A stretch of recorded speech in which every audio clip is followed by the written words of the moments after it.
다 같이 조용한 기도 드리심으로 2020년 6월 21일 주일 일부 예배를 하나님 앞에 드리시겠습니다.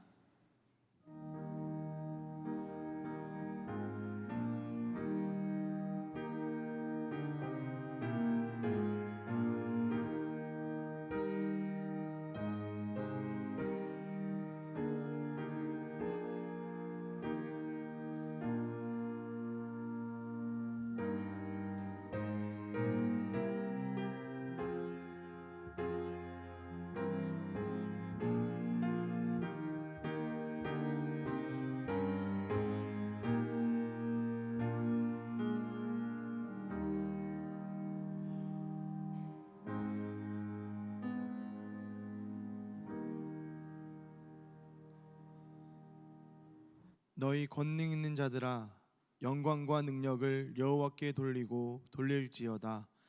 여호와 이름에 합당한 영광을 돌리며 거룩한 옷을 입고 여호와께 경배할지어다. 아멘. 다 같이 자리에서 일어나셔서 경배 찬송가 26장을 찬송하시겠습니다.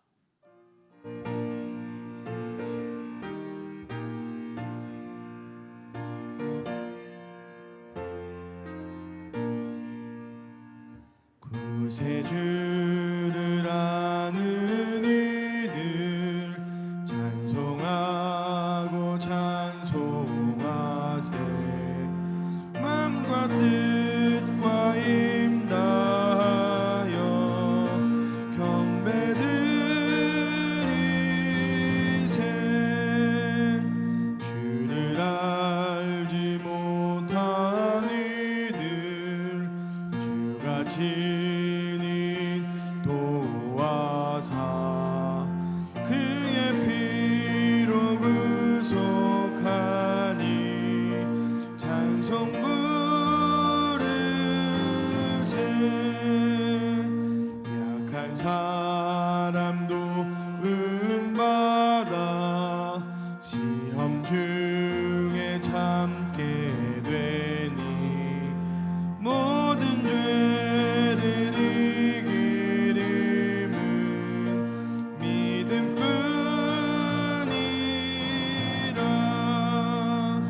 진리되 우리 주는 영원토록 변함없네. 성도들아 주를 믿어 길이 섬기세.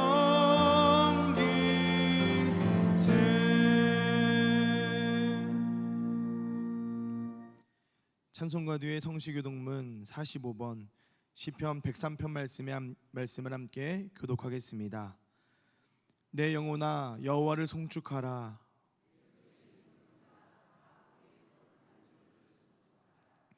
내 영혼아 여호와를 송축하며 그의 모든 은택을 잊지 말지어다.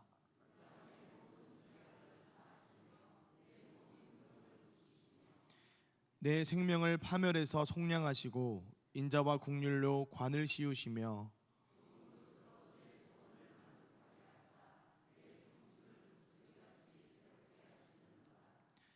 여호와는 국률이 많으시고 은혜로우시며 노하기를 더디하시고 인자하심이 풍부하시도다.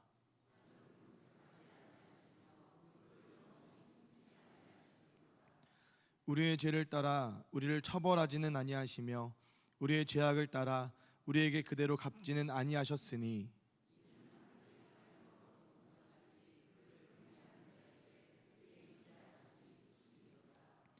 동이 서에서 먼 것 같이 우리의 죄가를 우리에게서 멀리 옮기셨으며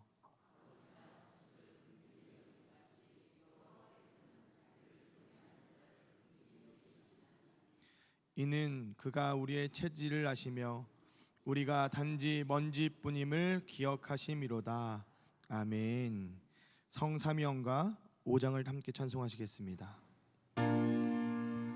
이 천지가 만물들아 복 주시는 주 여호와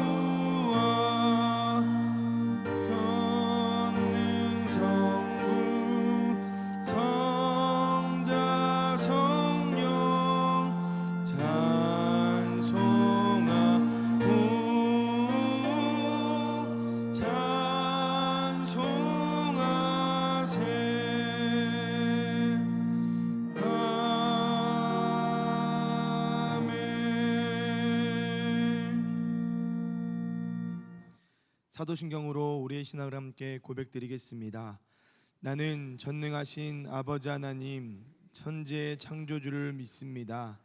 나는 그의 유일하신 아들 우리 주 예수 그리스도를 믿습니다.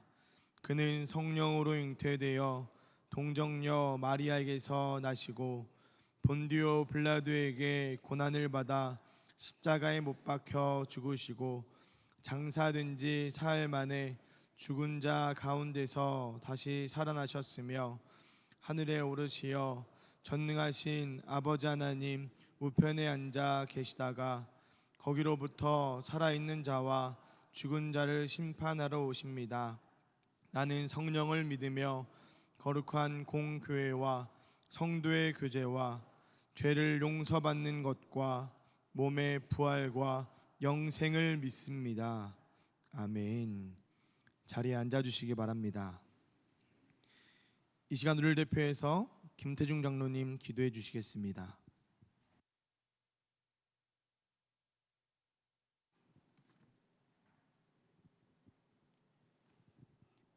은혜가 풍성하시고 자비로우신 주님, 거룩한 주일 성도들을 주의 전으로 인도하시고 거룩하신 주님 앞에 예배를 드릴 수 있도록 인도하여 주시니 감사와 영광을 드립니다.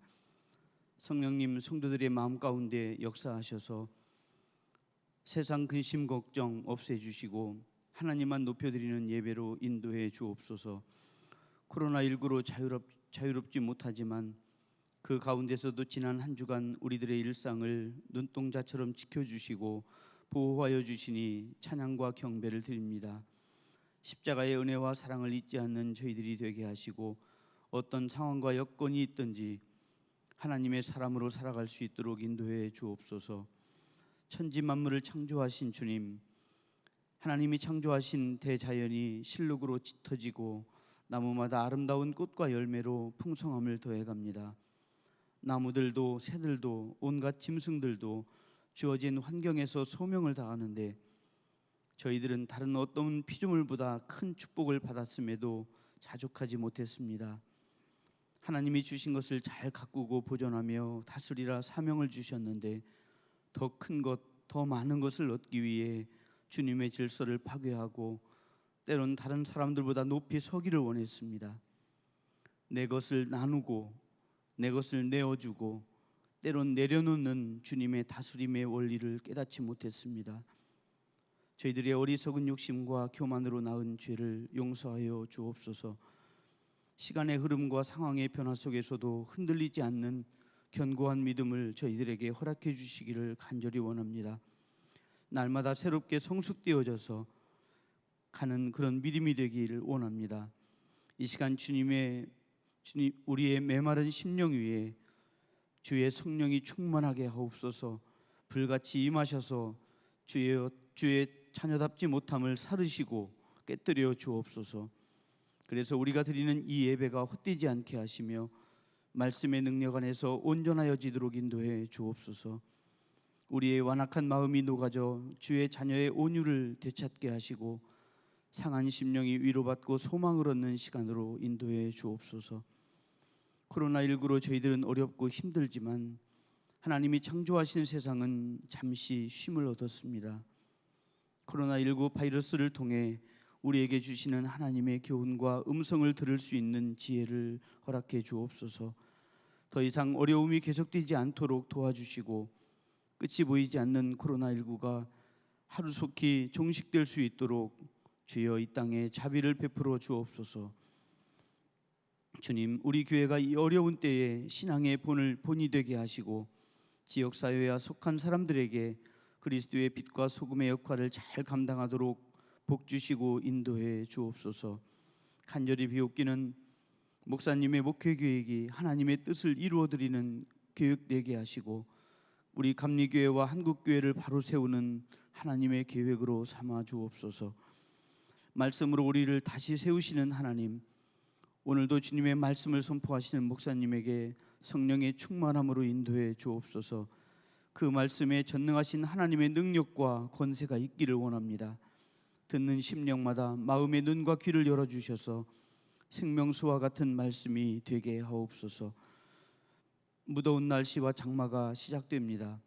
성도들의 일상을 간섭하시고 영과 육을 강건함으로 인도하셔서 자녀의 사명을 잘 감당하도록 주의 성령이 함께해 주옵소서. 가정에서 예배를 드리는 성도들에게 우리와 동일한 은혜와 복을 주시고 성전 예배를 회복하게 하시며 성전을 통해 주님의 뜻을 이루시는 역사에 동참하게 하옵소서. 예배의 끝 시간까지 악한 영이 우리를 틈타지 못하도록 지켜주시기를 간절히 원하옵고 우리를 언제나 평안으로 인도하시는 예수 그리스도의 이름으로 기도드립니다. 아멘.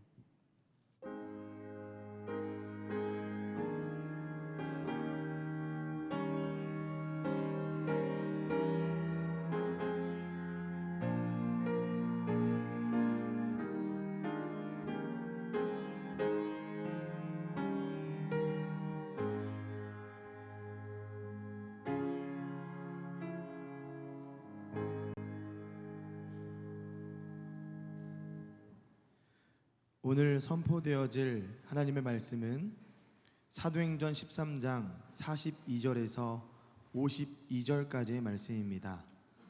신약성경 210면 정도에 있습니다.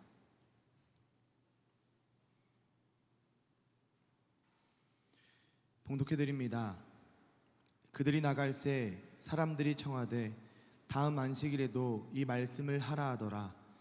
회당의 모임이 끝난 후에 유대인과 유대교에 입교한 경건한 사람들이 많이 바울과 바나바를 따르니 두 사도가 더불어 말하고 항상 하나님의 은혜 가운데 있으라 고난이라.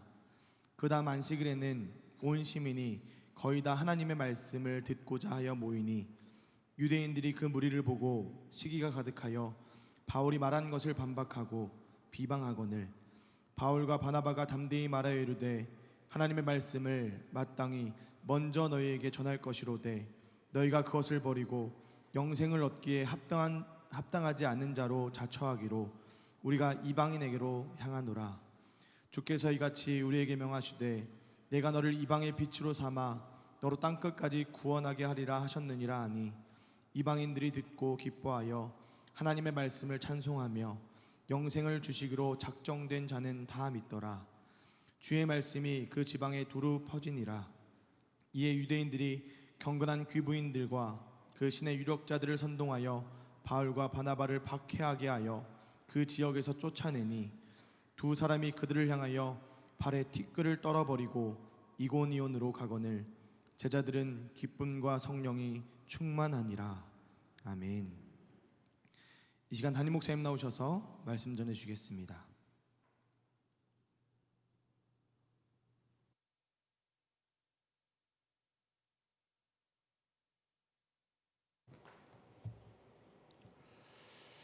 우리 옆에 계신 분들 서로 만나시며 축복의 인사를 나누겠습니다. 사랑합니다. 축복합니다. 하나님의 은혜와 우리 예수님의 사랑과 성령의 도우심이 이 시간 우리와 함께 하심을 믿습니다. 바울과 바나바가 비시디 안디옥에서 복음을 전했습니다. 그리고 복음을 듣게 된 비시디 안디옥 사람들이 변했습니다. 오늘 본문을 자세히 보시기 바랍니다. 하나님 말씀 때문에 비시디 안디옥에서 일어난 변화와 일들이 오늘 우리 한국 교회에도 나타나야 된다는 사실을 다 공감하실 겁니다.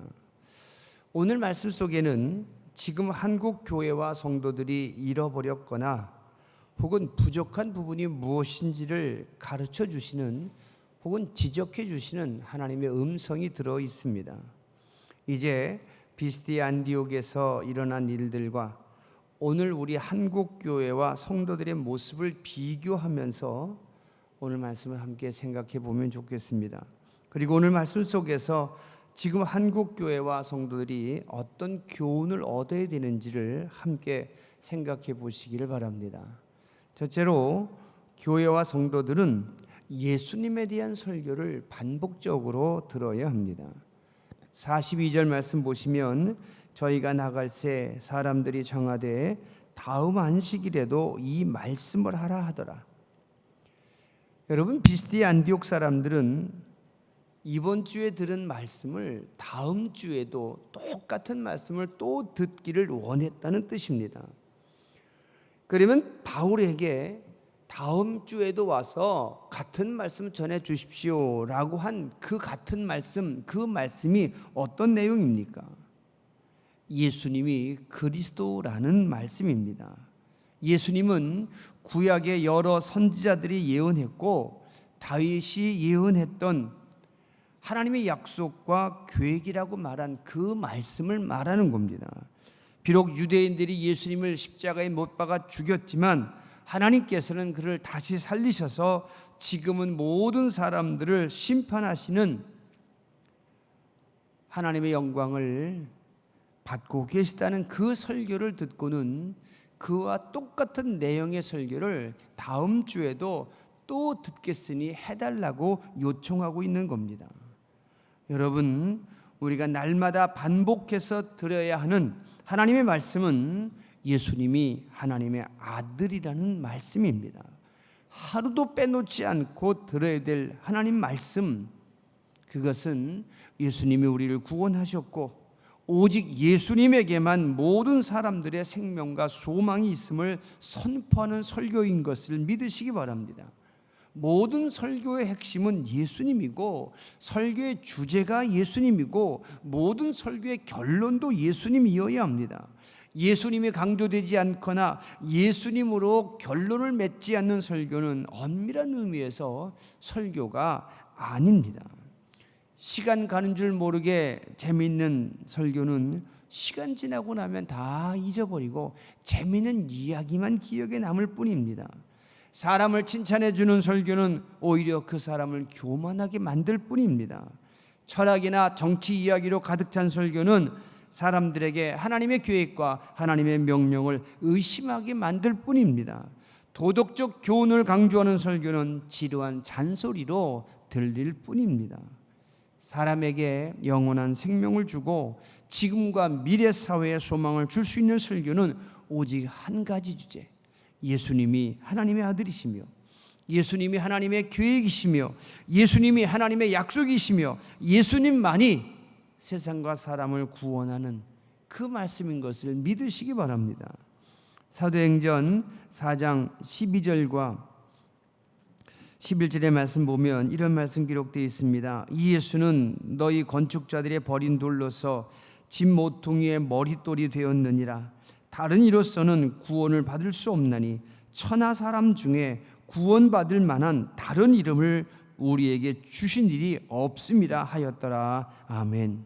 여러분, 예수님의 말씀이 가장 지혜로운 선택과 결정의 기준이며 예수님의 말씀이 모든 사람들을 함께 행복하게 만드는 유일한 방법인 것을 믿고 그 내용의 설교를 날마다 듣기 원하는 성도들이 되시길 바랍니다.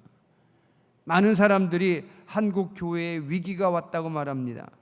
코로나19로 인해서 그 위기가 더 빨리, 더 크게, 더 치명적으로 다가올 것이라고 전망합니다. 그리고 한국 교회가 위기를 맞이하게 된 이유 중에 하나가 목사들의 설교 때문이라고도 말합니다. 지난 10년 전부터 한국교회 목사님들의 설교에 대한 분석과 연구가 활발히 있었는데 그 결론은 예수님을 강조하는 복음적 설교가 절대적으로 부족하다는 결론이었습니다. 주일마다 강단에서 예수님이 강조되고 예수님이 결론이 되는 그런 설교가 선포되어져야 되는데 교회 성장의 시기인 80년대, 90년대를 지나면서 설교에 예수님보다는 복음보다는 인문학, 사회학, 철학, 심리학이 강조된 설교가 많이 등장했다는 겁니다.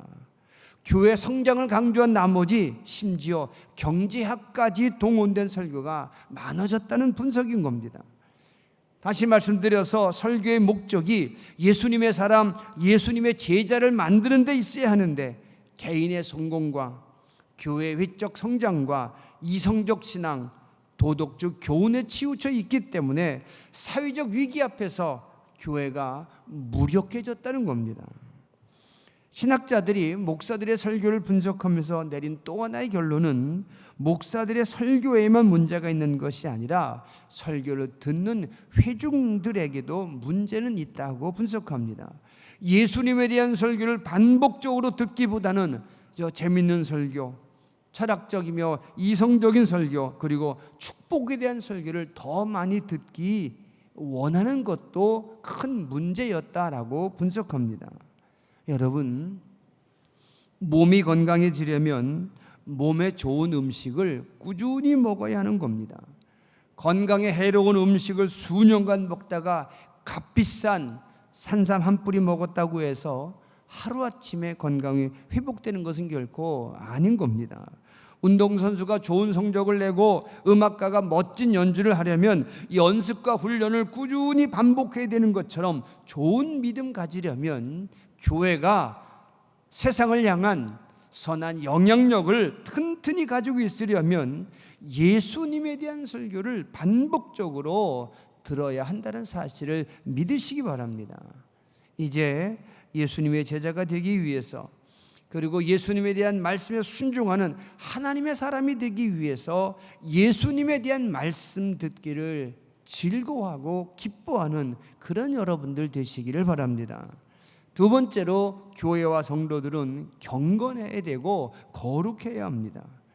비시디의 안디옥에 사는 사람들 가운데 경건한 사람들이 바울과 바나바의 설교를 듣고 따랐다는 것을 주목하시기 바랍니다. 교회는 하나님의 말씀과 예수님 명령 때문에 경건하게 살려고 애쓰고 거룩하려고 애쓰는 사람들의 공동체이어야 합니다. 하나님은 하나님의 백성인 이스라엘 사람들에게 거룩하라고 명령하십니다. 하나님께서 이스라엘 사람들에게 거룩하라고 하신 그 명령은 거룩하게 살면 몸에도 좋고 건강에도 좋고 영혼도 좋으니까 될 수 있으면 거룩하게 살아봐라, 경건하게 살아봐라, 이렇게 권면하신 것이 아닙니다. 반드시 거룩해야 된다라고 하신 명령입니다. 이 명령을 법으로 제정하십니다. 레위기 19장 2절의 말씀 보면 이렇게 기록합니다. 너는 이스라엘 자손의 온 회중에게 말하여 이르라. 너희는 거룩하라. 이는 나 여호와 너희 하나님이 거룩함이니라. 이스라엘 사람들은 애굽에서 400년 넘게 종살이하다가 광야로 나왔습니다. 400년 동안 대대로 종살이하면서 살던 이스라엘 사람들에게 하나님께서 명령하시기를 너희는 거룩하라. 여러분, 종으로 살던 사람들, 그것도 하루 이틀이 아니고 400년 넘게 살던 그 사람들에게 갑자기 하나님께서 거룩하라고 법으로 정해놓고 경건하라, 거룩하라고 명령하십니다. 뭔가 앞뒤가 안 맞는 말씀 같습니다. 너무 이른 명령이 아닌가 싶은 생각이 듭니다. 하지만 여러분, 그만큼 거룩과 경건은 하나님의 백성이 가져야 될 필수적인 자격과 조건이기 때문에 광야로 나온 이스라엘 사람들에게 먼저 거룩하라고 명령하신 그 하나님의 마음을 헤아리시기 바랍니다. 요한복음 17장은 예수님께서 제자들을 위해서 기도하신 기도문이 기록되어 있습니다. 그 기도문 가운데 19절의 말씀을 보면 이렇게 기록합니다. 그들을 진리로 거룩하게 하옵소서. 아버지의 말씀은 진리니이다. 예수님께서 제자들이 하나님의 말씀으로 거룩해질 수 있도록 하나님께 기도하고 있는 부분, 여러분 이 내용을, 이 모습을 상상해 보시기 바랍니다. 예수님께서도 제자들이 거룩해지기를 원하신 겁니다. 그 제자들의 출신 성분이 결코 거룩할 수 없는 것 같은 출신 성분이지만 그럼에도 불구하고 그들이 하나님의 말씀으로, 진리의 말씀으로 거룩해지도록 하나님께 기도하시는 그 예수님의 모습을 여러분 머릿속에 그려보시기 바랍니다. 여러분, 하나님의 말씀을 듣고 믿는 사람들은 하나님 말씀 때문에 반드시 경건해야 되고 거룩해져야 합니다. 이것은 하나님의 말씀을 듣고 믿는 교회와 성도들에게 반드시 당연히 나타나야 될 외적 증거가 되는 겁니다. 거룩과 경건은 교회다움 혹은 성도다움의 가장 기본적인 모습인 것을 믿으시기 바랍니다. 교회는 하나님 때문에 거룩해지려고 애쓰고 경건해지려고 노력하는 사람들의 공동체인 것을 믿으시기 바랍니다. 하지만 안타깝게도 지금 한국 교회는 경건과 거룩을 사회로부터 인정받지 못하고 있는 것 같아서 안타깝습니다. 세상과 사람들이 교회와 성도들에게 경건과 거룩을 기대하고 있는데 정작 교회와 성도들은 그런 세상 사람들의 기대를 채우지 못하고 오히려 실망만 시킬 뿐인 것을 우리는 부인할 수 없습니다. 지금 한국 교회와 성도들은 세상과 사람들을 감동시킬 만큼의 경건과 거룩함을 가지고 있지 못하다는 사실입니다. 잘 아시는 것처럼 얼마 전엔 가혹행위라고 밖에는 볼 수 없는 이상한 교육으로 성도를 훈련시키다가 사회적 공분을 산 교회가 뉴스에 방송된 적이 있습니다. 그 교회 리더가 되기 위해서는 40이 하나 감한 매를 맞음으로 매 맞은 훈련을 하고 공동묘지 주차장에 세워진 자기 차 트렁크에 1시간씩 갇혀있는 갇힘 훈련을 해야 되고 견딤 훈련을 위해서 뜨거운 사우나에서 30분씩 견디는 그런 훈련을 했다고 합니다. 과연 그런 훈련들이 경건의 훈련일지 거룩함을 만들 수 있는지 의문이 아닐 수 없습니다. 또 몇 년 전에는 우리나라에서 인기 연예인만큼 잘 알려진 목사의 성추행 사건이 뉴스에 방송되어서 전국을 떠들썩하게 하더니 최근에도 어느 목사의 성추행 사건이 텔레비전 고발 프로그램에 방송되어서 또 한 번 교회가 사회로부터 비난을 받고 있는 것이 지금 우리 모습입니다. 물론 소수의 교회와 소수의 목사들의 잘못된 행동이 한국교회 전체의 명예를 실추시키고 있다고 변명해 보지만 사실은 여러분 언제부턴가 한국교회와 성도들이 경건과 거룩함을 잃어버렸다는 사실에는 어느 누구도 부인할 수 없을 겁니다. 몇 년 전 기독교 윤리실천운동본부에서 우리나라 대표적인 종교인 기독교, 불교, 천주교 간의 신뢰도를 조사한 적이 있습니다. 종교를 가지고 있지 않은 사람 1000명을 대상으로 신뢰도를 조사했을 때 가톨릭이 32.7% 믿을 수 있다고 그랬고 불교가 26.6% 믿을 수 있다고 했고 기독교는 8.6% 신뢰도를 나타냈습니다. 여러분, 신뢰도가 제일 낮다는 겁니다. 하지만 똑같은 사람들에게 이렇게 물었습니다. 그러면 사회봉사를 가장 많이 하는 종교가 어디라 생각하십니까? 라고 물었더니 개신교가 41.3%로 가장 많았고 캐톨릭은 32.1%고 불교는 6.8%로 대답합니다. 여러분, 봉사는 제일 많이 하고 있습니다. 그리고 또 물었습니다. 이 봉사활동 중에 정말 구체적이고 정말 실제적인 봉사단체, 봉사활동하는 단체는 그런 종교는 어디라고 생각하십니까? 라고 물었더니 우리 개신교가 35.7%로 가장 많았고 캐톨릭이 29%, 불교가 13% 순으로 대답했다고 합니다. 여러분, 이 조사 결과는 앞뒤가 안 맞지만 많은 걸 생각하게 합니다. 사회봉사는 구체적이고 실제적인 사회봉사는 천주교나 불교보다 기독교 교회들이 월등하게 많이 하는데 신뢰도는 형편없이 낮습니다. 많이 베풀고 많이 나누어 주면서도 비난은 더 많이 받고 있는 겁니다. 그 이유가 어디 있겠습니까? 여러 가지 이유가 있겠지만 그 중에 하나는 지금 한국교회 성도들이 사회가 기대하고 있는 경건과 거룩함에 미치지 못하고 그들을 실망시키고 있기 때문입니다. 교회와 성도들이 경건과 거룩함의 모델이 되어야 하고 기준이 되어야 하는데 전혀 그렇지 못하고 있기 때문입니다. 때문에 지금 한국교회가 우리들이 회복해야 될 가장 시급한 것은 경건과 거룩함인 것을 믿으시기 바랍니다. 교회를 더 많이 세우는 것보다, 교인 숫자를 늘리는 것보다, 교회 건물을 더 현대적으로 잘 짓는 것보다 훨씬 더 급하고 중요한 것은 교회와 성도들이 마땅히 가지고 있어야 될 경건과 거룩함을 회복하는 일인 것을 믿으시기 바랍니다. 경건의 모습과 거룩함을 잃어버린 교회는 건물이 아무리 커도 숫자가 아무리 많아도 영향력이 없다는 사실을 우리는 분명히 알아야 합니다.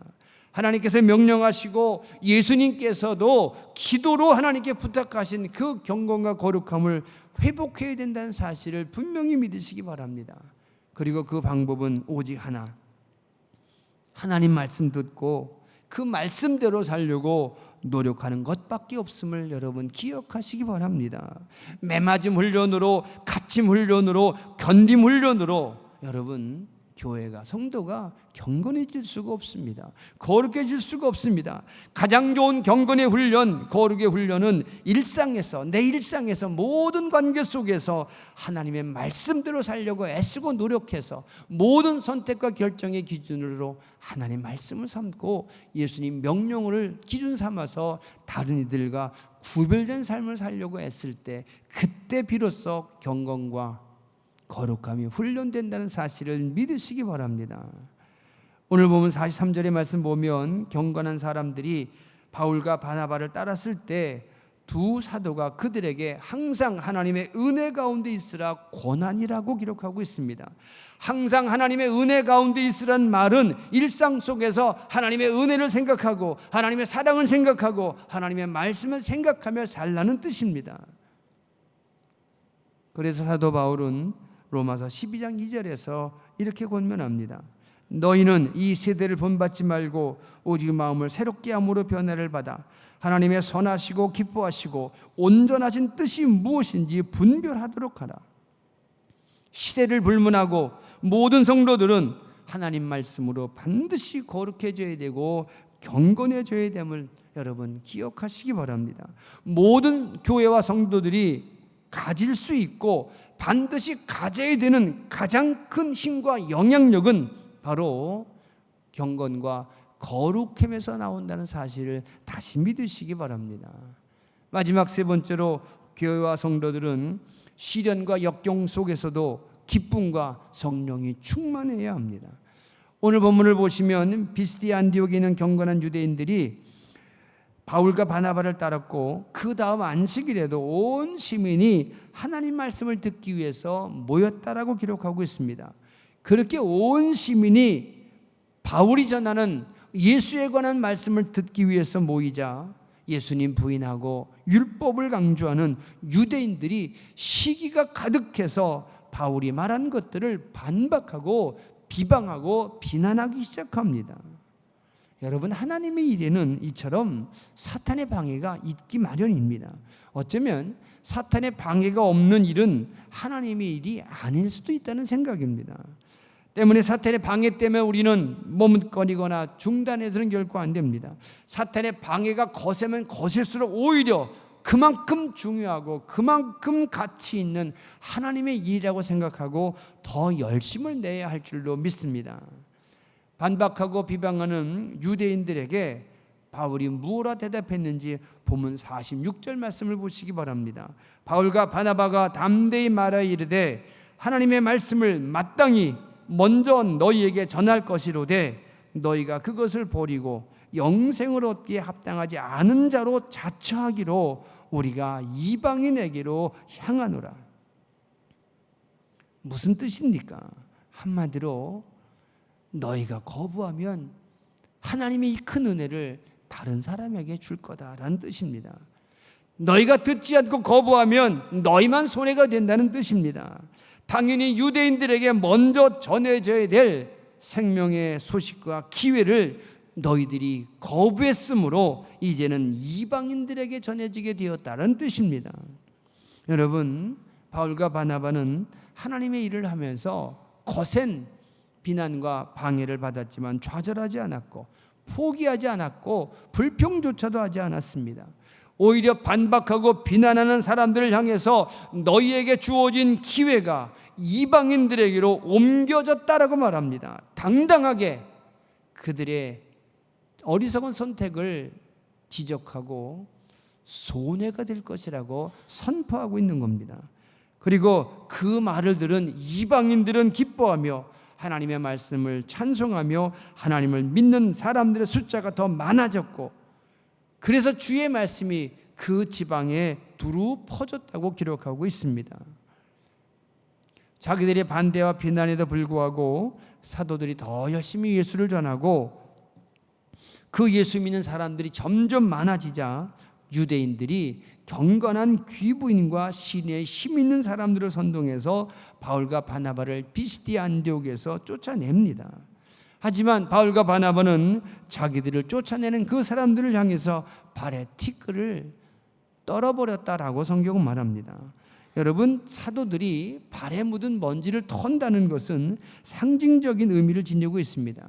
누가복음 10장 10절에 보면 예수님께서 이런 말씀을 하십니다. 어느 동네에 들어가든지 너희를 영접하지 아니하거든 그 거리로 나와서 말하되 너희 동네에서 우리 발에 묻은 먼지도 너희에게 떨어버리노라. 그러나 하나님의 나라가 가까이 온 줄을 알라. 이 말씀은 예수님께서 70명의 제자들을 전도하라고 파송하시면서 당부하신 말씀 중에 한 부분으로 전도하다가 복음 전하다가 핍박을 당하거나 복음을 거부하고 멸시하는 사람들이 있거든 그 동네를 그냥 나와라.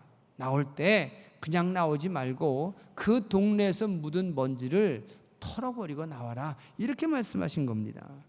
복음을 거절한 대가를 스스로 지게 될 것이라고 경고하고 나와라. 당당하게 나와라. 쫓겨나오지 말아라. 초라하게 나오지 말아라. 그런 뜻입니다. 여러분, 하나님의 말씀을 전하고 예수님을 전하는 사람에게 실패는 없습니다. 복음을 거절당했다고 해서 하나님이 실패한 것은 결코 아닌 것을 믿으시기 바랍니다. 비록 바울과 바나바는 쫓겨났지만 패배자가 되어 쫓겨나온 것이 아닙니다.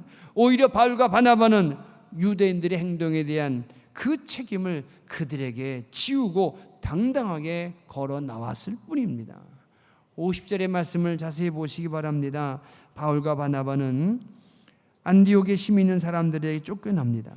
말씀을 전하다가 비난하고 반박하는 사람들에 의해서 쫓겨나온 모양새를 보이고 있습니다. 하지만 52절 말씀 보면 그곳에 남아있는 제자들은 기쁨과 성령이 충만하였다라고 성경은 말합니다. 거듭 말씀드립니다. 복음은 어떤 경우에도 패배하지 않습니다. 예수님은 어느 누구에게도 굴복당하지 않으십니다. 사람은 실패해도 말씀을 신패한 적이 없습니다. 하나님의 말씀은 어느 곳에서든 쫓겨난 적이 없습니다. 전하는 사람은 쫓겨났어도 말씀은 쫓겨난 적이 없음을 기억하시기 바랍니다. 간혹 전하는 사람이 쫓겨난 것처럼 보여져도 그들이 전한 복음은 그곳에 남아서 사람들을 변화시켰다는 사실을 주목하시기 바랍니다. 말씀을 전하는 사람은 때때로 핍박을 받지만, 방해를 받지만 말씀은 그곳에 남아서 숱한 사람들을 변화시켜서 그 속에서 교회를 세우고 하나님의 이름을 더 많은 사람들에게 전했다는 사실을 여러분 기억하시기 바랍니다. 지금 한국교회와 성도들에게 필요한 것은 말씀의 승리를 확신하는 겁니다.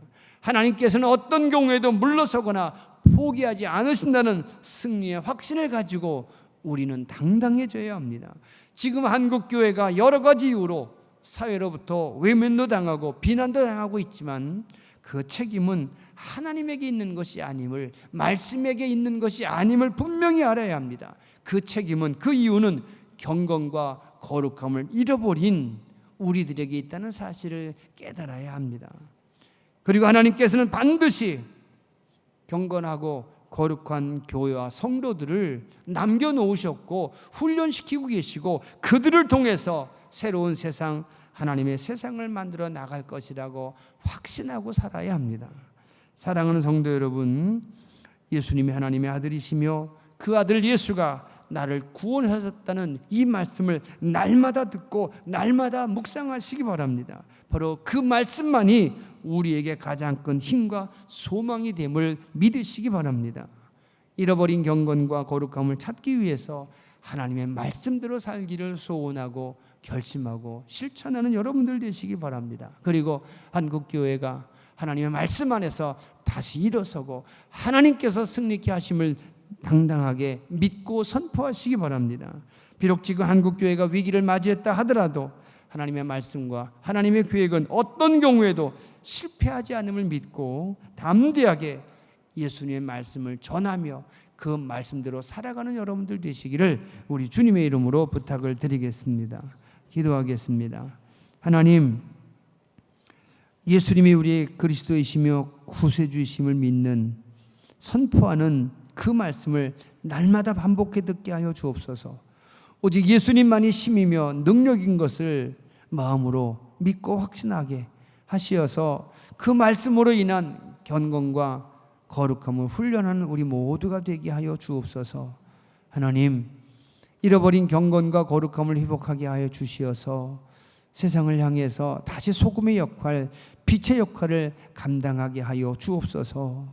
지금은 약해져도, 우리는 약해도 하나님 말씀은 능력이 있어서 그 말씀을 믿고 의지하는 우리들은 반드시 좋은 세상, 하나님께서 만드신 세상을 하나님 만들어가게 될 것임을 믿는 확신을 가지고 이 어려움을 극복해 나가는 주의 사람들이 되게 하여 주옵소서. 예수님 이름으로 감사하며 기도합니다. 아멘.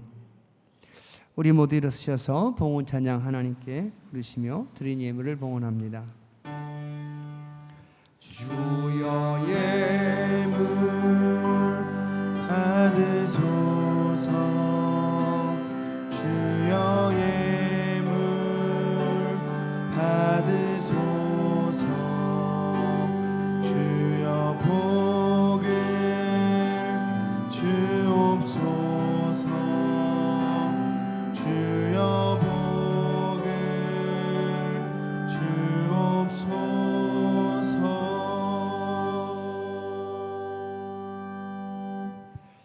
자비하신 아버지 하나님 감사합니다. 거룩한 날 주의 전에 서게 하시고 예배를 드리며 또한 예물을 드리게 하신 것 감사합니다. 이 예물 드리는 손길마다 주의 능력과 주의 은혜를 얻게 하시며 하나님의 자비로운 품 안에 살아가게 하시고 성령의 인도하심과 예수님의 말씀과 하늘의 지혜 가운데 살아가게 하여 주시옵소서.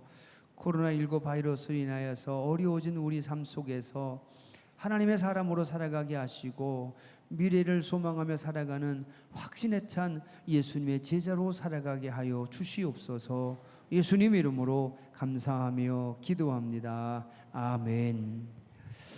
우리서 인사하시고 자리에 앉겠습니다. 주님의 이름으로 사랑합니다. 주님의 이름으로 축복합니다. 이 바이러스가 속히 잠잠해지고 점점 소멸되는 것이 우리 수치로 눈에 보여져야 되는데 가끔 예상치 못한 곳에서 자꾸 확진자들이 나타나서 우리를 긴장의 끈을 놓치지 못하게 합니다. 여러분 하나님께 더 많이 기도하시고 더 많이 조심하셔서 이 바이러스가 속히 소멸되도록 함께 지혜와 기도를 모아주시면 감사하겠습니다. 심야 기도에 계속 모이지 않고요, 토요 예배로 모이겠습니다. 우리 주교 사숙의 최우영군 우리 최종택 집사님, 조재숙 권사님의 아들입니다. 돌아오는 토요일에 행복한 웨딩홀에서 결혼합니다. 축복해 주시기를 바라고요. 우리 봉무순 권사님은 웅천에 예쁜 집을 짓고 이사하셨습니다. 축하하시면 좋겠습니다. 또 한 주간 말씀 안에서 하나님의 은혜 안에서 승리하시길 바랍니다. 우리가 예배 끝나고 바로 흩어져서 뭔가 반쪽이 뭔가 절반을 하지 않는 것 같은 허전함이 늘 있지만 그럴 수밖에 없는 상황에 대해서 여러분 이해해 주시고 늘 서로 문자로라도 전화로라도 교제하시고 함께 믿음의 교제 함께 해주시면 감사하겠습니다. 우리 다시 한번 일주일치 인사를 지금 아주 깊이 감사하고 축복하는 인사를 다시 한번 하겠습니다. 사랑합니다. 축복합니다. 한 주간 믿음 안에 승리하시고 늘 건강하시기 바랍니다. 기도하겠습니다. 자비하신 아버지 하나님 고맙습니다. 어려운 가운데서도 주의 전에 서게 하시고 혹은 영상 앞에서 예배를 드리게 하신 것 감사합니다.